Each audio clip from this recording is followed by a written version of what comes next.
Ke bawah Duli Yang Maha Mulia Paduka Seri Baginda Sultan Haji Hassan Al-Bolkiah Muizzuddin Wad Daulah Ibni Almarhum Sultan Haji Omar Ali Saifuddin Saadul Khairuddin, Sultan dan Yang di-Pertuan Negara Brunei Darussalam, bertitah menyarankan agar semua yang berkenaan dengan syarikat penerbangan Diraja Brunei RB untuk berkhidmat dengan semangat Brunei dan etika MIB, iaitu semata-mata telus dan amanah untuk negara dan masyarakat dan bukan untuk diri dan kepentingan masing-masing. Baginda yakin jika ia menjadi amalan, RB akan terus mengukir namanya di persada dunia. Ke bawah Duli Yang Maha Mulia bertitah demikian semasa keberangkatan tidak berjadual ke kampus RB di Jalan Kustin pagi tadi. Dalam titah, Baginda menggariskan, walaupun terdapat banyak cabaran yang dihadapi oleh institusi penerbangan pada tahun ini, namun RB telah menunjukkan kegigihan yang tiada tandingnya untuk terus memberi perkhidmatan luar biasa kepada pelanggan-pelanggannya. Ini semua memberi gambaran bahawa RB adalah penerbangan bertaraf dunia dan bahkan ia juga memiliki ciri-ciri istimewa dan tersendiri. Oleh itu, wajarlah kedudukan terbaik yang membanggakan ini dipelihara dan dipertahankan. Walaupun penularan coronavirus mula memuncak di seluruh dunia sejak Januari 2020, namun RB masih saja mampu untuk melakukan beberapa misi menyelamat dan penerbangan khas bagi membawa rakyat penuntut negara Brunei Darussalam daripada beberapa buah negara seperti Republik Rakyat China, United Kingdom, Malaysia dan Republik Arab Mesir untuk pulang ke tanah air. RB juga memberikan kerjasama kepada beberapa kedutaan dan pesuruh jaya tinggi di negara ini untuk membuat penerbangan khas bagi membawa balik rakyat mereka ke negara masing-masing, seperti ke United Kingdom, Indonesia, Thailand dan India. Selain itu, terdapat juga tempahan khas untuk membawa penduduk Indonesia daripada London ke Bali dan rakyat China daripada Kuala Lumpur ke Republik Rakyat China. Ke bawah Duli Yang Maha Mulia bertitah, penularan wabak coronavirus menyebabkan berlakunya sekatan-sekatan perjalanan dikuatkuasakan oleh banyak negara. Ini membawa impak besar ke atas penerbangan di seluruh dunia yang menjadikan permintaan perjalanan udara telah berkurangan secara drastik. Situasi ini tentu saja merupakan cabaran getir bagi RB. Ia benar-benar menguji kewibawaan semua pihak, terutama lembaga pengarah RB dan pengurusan eksekutif. Inisiatif berkesan dan langkah-langkah mitigasi untuk mengurangkan kerugian mustahak diusahakan. Pegawai-pegawai eksekutif dengan diketuai oleh Chief Executive Officer CEO perlu mengambil punggur kehadapan mengemudikan RB. Janganlah ada di kalangan para pegawai yang menjadikan RB sebagai batu loncatan untuk kepentingan diri sendiri, seperti mengambil kesempatan menjadikan wabak coronavirus sebagai alasan untuk melakukan kerja sepenuh masa bagi membolehkan untuk menuntut perks and privileges yang dibayar oleh RB, serta juga asyik berseronok dengan kemudahan-kemudahan yang disediakan oleh RB. Kebawah Duli Yang Maha Mulia bertitah membangkitkan isu mengenai ekspatriat dari luar negara yang mendapat gaji lebih tinggi dari warga tempatan. Terdapat isu mengenai ekspatriat dari luar negara dan penjawat warga tempatan. Ada kedengaran ekspatriat dari luar negara mendapat gaji lebih tinggi dari warga tempatan. Walaupun dalam jawatan yang sama, mengapakah harus berlaku yang demikian itu? Beta juga turut mendengar mengenai alasan mengapa kita mengambil warga asing, ialah supaya mereka itu dapat memberikan tunjuk ajar kepada warga tempatan. Tetapi setelah diambil bekerja di RB, tidaklah berlaku pengalaman dan kemahiran warga asing itu dikongsi oleh warga tempatan. Melainkan yang ada warga tempatan pula yang digunakan untuk melakukan kerja-kerja warga asing. Bukannya warga asing memberikan tunjuk ajar kepada warga tempatan. Kalau beginilah keadaan, tidak ada maknanya pengurusan peringkat tinggi RB disandang oleh warga asing.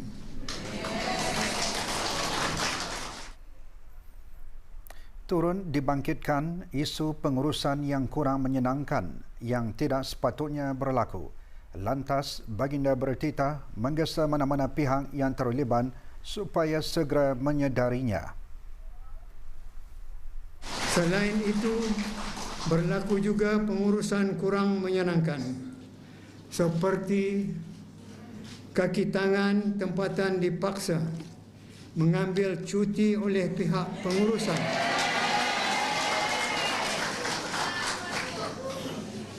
Sedang dalam masa yang sama pihak ini berpandai-pandai sendiri mencari warga asing untuk menyertai RB. Ini juga satu perkara yang sepatutnya tidak berlaku. Tetapi ia berlaku juga. Mengapa? Mungkinkah kerana sikap ingin menunjuk kuasa, sehingga perkara yang tidak patut berlaku pun boleh berlaku. Beta tidak nampak sikap yang seperti ini ada baiknya, melainkan semata-mata untuk mengundang kepada keburukan juga.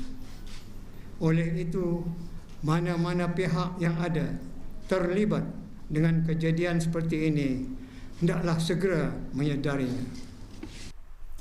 Kebawah Duli Yang Maha Mulia bertitah mengambil maklum mengenai berlakunya tindakan memberi amaran kepada warga RB agar tidak mengongsikan maklumat tentang apa jua yang berlaku ke atas warga RB kepada sesiapa saja. Beta juga terkejut mendengar bahawa pihak pengurusan didapati berlainan haluan dengan lembaga pengarah. Pihak pengurusan di samping mahu tahu, mereka juga mahu mengawal semua yang berlaku di dalam syarikat, termasuk apa-apa jua perancangan yang ditetapkan oleh lembaga pengarah. Dari perkara-perkara yang berkaitan dengan pekerjaan, perancangan, sampailah kepada setiap pembelian syarikat pun mahu diketahui sama. Berlaku juga tindakan memberi amaran kepada warga RB supaya tidak mengongsikan maklumat kepada sesiapa saja, termasuk media atau media sosial, tentang apa-apa jua yang berlaku ke atas warga RB, seperti tidak memberi bonus, gaji dan pangkat tidak naik dan sebagainya. Dalam titah, Baginda menekankan peri mustahaknya pihak-pihak yang berkenaan dengan RB mempunyai perancangan yang relevan dalam pentadbiran maupun pengurusan. Rancangan-rancangan itu biarlah jelas dari sudut kepentingan dan keperluan, bukan dengan melulu merancang tanpa sebab-sebab yang munasabah, seperti merancang untuk menempah beberapa buah pesawat baru hanya semata-mata kerana hendak menjual pesawat yang lama. Perancangan seperti ini pada hemat beta perlu dikaji lagi dengan menimbang masak-masak akan kesesuaian keperluan dan keadaan semasa. Sesuai untuk memelihara nama baik RB, semua yang berkenaan dengan syarikat ini, dari lembaga pengarah, pegawai-pegawai eksekutif, pentadbiran dan bahkan semua yang bernama warga RB, hendaklah bekerja dalam satu pasukan untuk RB, bukan untuk diri dan kepentingan masing-masing. Berkhidmatlah dengan semangat Brunei dan dengan etika MIB, iaitu semata-mata tulus dan amanah untuk negara dan masyarakat. Ini juga menjadi amalan. Beta yakin RB akan terus mengukir namanya di persada dunia. Nama yang baik adalah menjadi idaman bagi semua negara, dan adapun Brunei telah pun menyandangnya. Oleh itu, marilah kita sama-sama berazam untuk terus menyandang nama yang baik itu. Pada keberangkatan tidak berjadual ke kampus RB di Jalan Kustin pagi tadi, Kebawah Duli Maha Mulia Paduka Seri Baginda Sultan dan Yang di-Pertuan Negara Brunei Darussalam berkenan berangkat melawan prasarana dan kemudahan-kemudahan yang disediakan di kampus berkenaan. Baginda juga berkenan berangkat melawat bahagian Line and Base Maintenance RB di lapangan terbang antarabangsa Brunei. Kebawah Duli Yang Maha Mulia mula-mula berangkat melawat bangunan ROS kampus RB yang antaranya menempatkan pusat kolaborasi dan bahagian kewangan dan hasil. Kampus RB yang dirasmikan pada bulan Januari tahun lalu menandakan satu mercu tanda penting bagi RB memperkenalkan ibu pejabat korporat baharunya yang telah diperluaskan dan diperbaharui.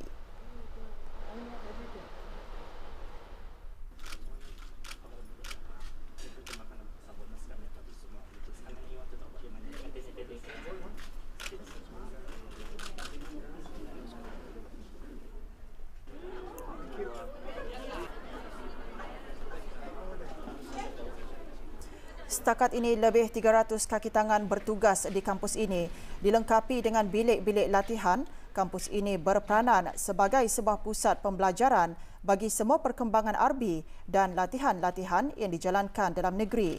RB menduduki tangga ke-66 dalam kedudukan 100 buah syarikat penerbangan terbaik dunia pada tahun lalu. Selain itu, RB juga secara rasminya menerima anugerah penerbangan 4 bintang Skytrax daripada Pertubuhan Pengiktirafan Pengangkutan Udara Antarabangsa yang beribu pejabat di United Kingdom.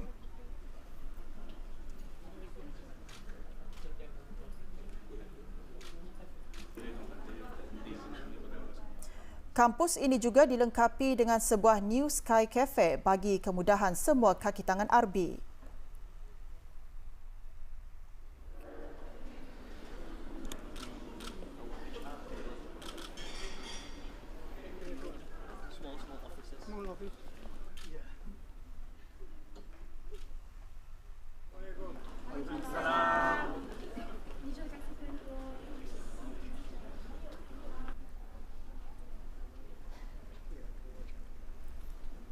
Di bangunan Simpur, Kebawah Duli Yang Maha Mulia berkenan meninjau beberapa bahagian termasuk bahagian audit dalaman dan hal ehwal perundangan dan bahagian teknologi maklumat sambil berinteraksi dengan warga kampus RB.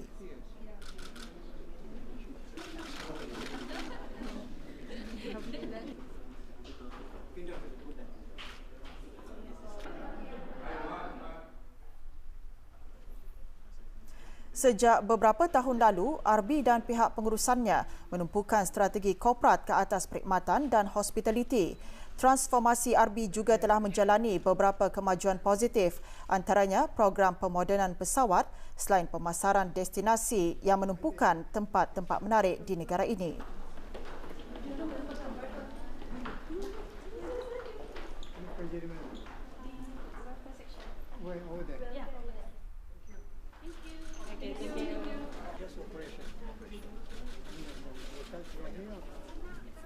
Hingga 1 RB di lapangan terbang antarabangsa Brunei, antara prasarana RB yang mendapat perhatian baginda.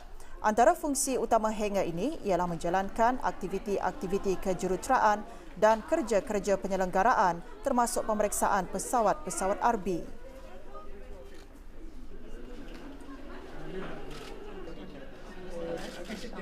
Yes, please. Yes. Okay.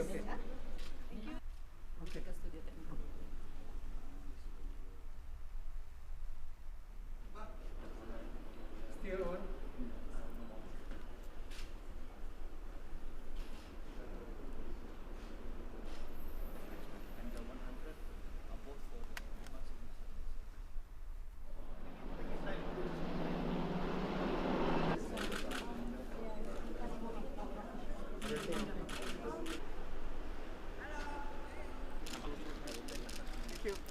Dari hangar 1, baginda meneruskan keberangkatan ke bahagian line and base maintenance juga di lapangan terbang antarabangsa Brunei.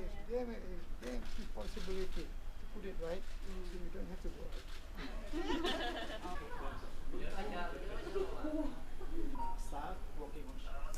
Ke bawah Duli Yang Maha Mulia mengakhiri keberangkatan baginda dengan berkenan melawat hangar 3 RB.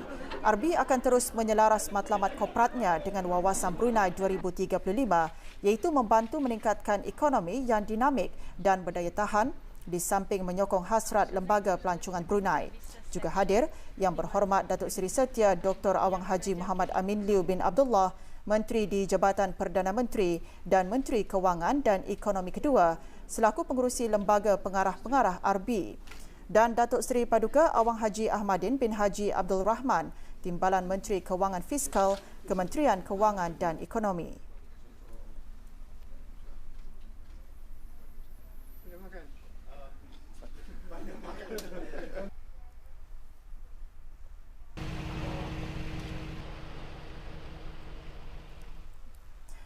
Projek penyumbaran luar pengurusan rantaian perbekalan ubat-ubatan